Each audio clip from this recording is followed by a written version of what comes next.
உங்கள் வீட்டிலேருந்து உங்கள் அம்மா உங்கள் அப்பா உங்கள் அண்ணன் உங்கள் அண்ணி குழந்தைங்கள்லாம் வர்றாங்களாம். எதுவும் வாங்கணுமா?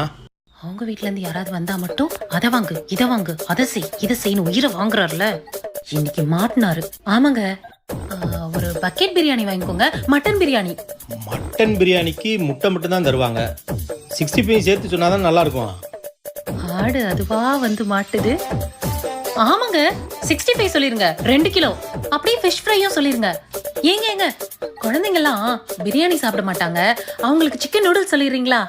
குழந்தைங்கன்னு சொல்கிற, ஐஸ்கிரீம் வேண்டாமா? ஆமாங்க ஐஸ்கிரீமும் சொல்லிருங்க. சரி மச்சான், கேட்டுச்சா? வரும்போது இதெல்லாம் வாங்கிட்டு வந்துருங்க. எந்த மச்சான்? எந்த மச்சானா? உங்கள் அண்ணன் தாண்டி. எங்க அண்ணனா? அவன் தாண்டி வரும்போது ஏதாவது வேணுமா சொல்லுங்க, வாங்கிட்டு வர்றேன். நீங்க ஏன் மாப்பிள்ள அலையிறீங்க அப்படின்னு சொன்னான். வேற எதுவும் வாங்கணுமா சொல்லு. மச்சான் பேரு மதுரை.